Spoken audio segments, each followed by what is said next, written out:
तो आइए दोस्तों जानते हैं 24 जनवरी 2023 की बड़ी तथा मुख्य खबरें। बीकानेर में 5 महीने की बच्ची को नहर में फेंकने का मामला सामने आया है। मासूम को किसी और ने नहीं बल्कि उसके माँ बाप ने मिलकर फेंका था। इससे भी ज्यादा परेशान करने वाली बात यह है कि यहाँ जघन्य अपराध उसके पिता ने सरकारी नौकरी के लिए किया था। संविदा पर मिली सरकारी नौकरी में परेशानी से बचने के लिए उसने बेटी अंशिका और अंशु को मार दिया। वहीं कांग्रेस नेता दिग्विजय सिंह ने सोमवार को 2016 में हुए सर्जिकल स्ट्राइक पर सवाल उठाया है। उन्होंने जम्मू में कहा कि सरकार ने अब तक सर्जिकल स्ट्राइक का सबूत नहीं दिया है। केंद्र सरकार सर्जिकल स्ट्राइक के बारे में बात करती है, हमने इतने लोग मार गिराए हैं लेकिन सबूत कुछ नहीं है। वहीं दिग्विजय ने सर्जिकल स्ट्राइक के अलावा 2019 में पुलवामा में हुए आतंकी हमले में भी प्रधानमंत्री को घेरा है। वहीं पाकिस्तान के प्रधानमंत्री शहबाज शरीफ का एक वीडियो वायरल हो रहा है। इसमें वो बोल रहे हैं कि पिछले दिनों यूएई विजिट दौरान उन्हें मुल्क के लिए कर्ज मांगते वक्त किस मानसिकता, तनाव और कसमकस से जूझना पड़ा। शहबाज के मुताबिक पाकिस्तान के वजीर आजम के तौर पर यूएई में वहाँ मुझे बेहद शर्मिंदगी का सामना करना पड़ा। कहा यूएई के प्रेसिडेंट से कर्ज मांगते वक्त शर्म आ रही थी, उन्हें बताया भी कि मैं मजबूर हूँ। वही कोश्यारी ने महाराष्ट्र का गवर्नर पद छोड़ने की इच्छा जताई। कहा पीएम मोदी को बता दिया, सभी राजनीतिक जिम्मेदारी से मुक्त होना चाहता हूँ। बागेश्वर धाम के पीठाधीश धीरेन्द्र कृष्ण शास्त्री के दिव्य दरबार को लेकर नागपुर से शुरू हुआ विवाद हर रोज नया मोड़ ले रहा है। नागपुर की अंधश्रद्धा निर्मूलन समिति के श्याम मानव ने धीरेन्द्र शास्त्री को चुनौती दी है तो भाजपा नेता उनके समर्थन में आ गए हैं। अब कांग्रेस विधायक और पूर्व मंत्री ने धीरेन्द्र शास्त्री का समर्थन करते हुए कहा विवादों को राष्ट्रीय स्वयंसेवक संघ और भाजपा की साजिश बताया है। वहाँ मध्य प्रदेश सरकार में मंत्री उषा ठाकुर ने धीरेन्द्र शास्त्री के विरोधियों को देशद्रोही बताया है। कलावरी क्लास की 5वीं पनडुब्बी वागीर सोमवार सुबह नौसेना में शामिल हो गई है। इसे सेंट शार्क भी कहा जाता है। नौसेना के अध्यक्ष एडमिरल आर हरिकुमार ने मुंबई के नेवल डॉकयार्ड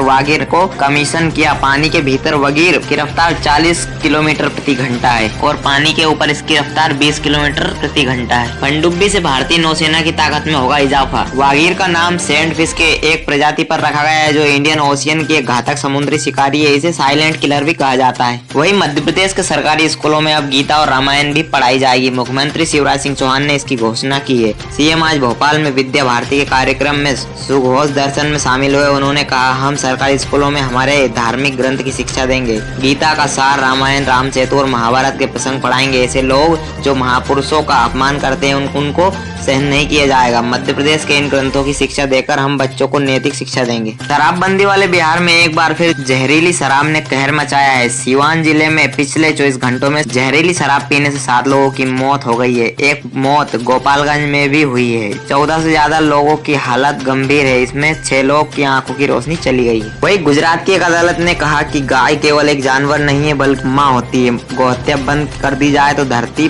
पर सारी समस्याएं, जलवायु परिवर्तन खत्म हो जाएंगी। अगर गाय दुखी होगी तो हमारा धन और संपत्ति खत्म हो जाएगी। देश भर में सोमवार को स्वतंत्रता सेनानी सुभाष चंद्र बोस की जयंती मनाई जा रही है। इस मौके पर कोलकाता के शहीद मीनार मैदान में आरएसएस के कार्यक्रम का आयोजन किया जिसमें संघ प्रमुख भागवत ने शिरकत की। इसमें उन्होंने कहा कि आरएसएस नेताजी के सपने पूरे कर रहा है। इस बयान पर टीएमसी नेता मदन मित्रा भागवत पर हमला किया। मित्रा ने कहा मुझे बताया गया है कि आरएसएस प्रमुख मोहन भागवत ने एक बयान में कहा कि आरएसएस नेताजी के बताए गए रास्ते पर चल रहा है। नेताजी के अपने पूरे जीवन में कभी यह साबित करने की कोशिश नहीं की कि वह बंगाली है। नेताजी के नाम का उपयोग करने के लिए मोहन भागवत एक कलंक है। वही मध्य प्रदेश के बागेश्वर धाम के पंडित धीरेन्द्र शास्त्री के चमत्कारों से उठे विवाद महाराष्ट्र तक पहुंच गया है। नासिक में संतों ने मोर्चा खोल दिया है। श्री महामंडलेश्वर पीठाधीश स्वामी अनिकेत शास्त्री देश पांडे ने एक वीडियो जारी कर महाराष्ट्र से मानव बलिदान और अन्य अमानवीय बुराई और अघोष प्रथा व काला जादू